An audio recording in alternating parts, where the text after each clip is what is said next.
मुंबई जोगेश्वरी येथील साईश्याम मित्रमंडळाच्या वतीनं सत्यनारायण पूजा व साई भंडाऱ्याचं आयोजन करण्यात आलं होतं। सतत 3 दिवस सुरू असलेल्या या साई उत्सवाची सांगता आज सत्यनारायण पूजा व साई भंडाऱ्यानं समाप्ती करण्यात आली। कला, क्रीडा, सामाजिक, शैक्षणिक, सांस्कृतिक कार्यक्रम राबवून हे मंडळ दिवसेंदिवस प्रगती करून समाजाप्रती असलेली निसंदेह निस्वार्थ समाजसेवा अंगीकारून साई भंडाऱ्याच्या निमित्तानं श्री साईबाबांना भंडाऱ्याचा नैवेद्य दाखवून प्रथम परिसरातील गोरगरीब कष्टकरी लोकांना साई भंडाऱ्याचं वाटप करतात। नंतर मग साई भक्तांना महाप्रसाद देण्यात येतो।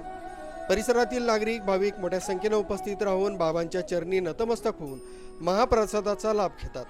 महाप्रसादाला जे भाविक सडळ हस्ते मदत करतात अशा साई भक्तांचा मंडळाच्या वतीनं शाल, श्रीफळ, पुष्पगुच्छ देऊन सन्मान करण्यात येतो। सतत 3 दिवस चालणाऱ्या या साई महोत्सवात मंडळातील पदाधिकारी तसंच साई भक्त अहोरात्र साई सेवेत झटत असतात। अधिक माहिती मंडळाचे उत्सव समिती अध्यक्ष हितेश सावंत यांनी दिली आहे। ओम साईराम। साईश्याम मित्रमंडळ आयोजित साई उत्सव 2026 साईश्याम मित्रमंडळाचे आमचं हे 24वं वर्ष आहे। पुढच्या वर्षी आम्ही 25 वर्षात प्रदान करणार। काल आमच्या साई उत्सवाचा पहिला दिवस होता। त्यामध्ये आम्ही अखंड चक्री पारायण केलं आणि बाबांचा भव्य दिवस पालखी सोहळा पार पडला।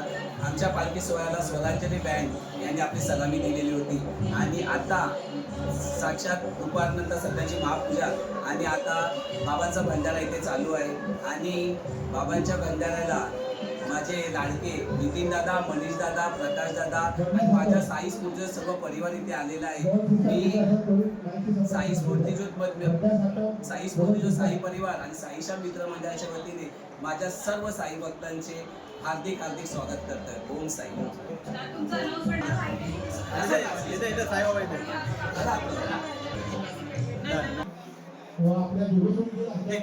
अभिमान आहे। त्याच्यानंतर ते मास्टरश्री त्यांना मिळाला आहे।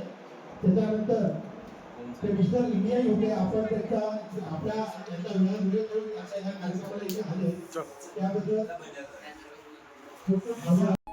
राजू देवळकर, न्यूज 7 मराठी, जोगेश्वरी।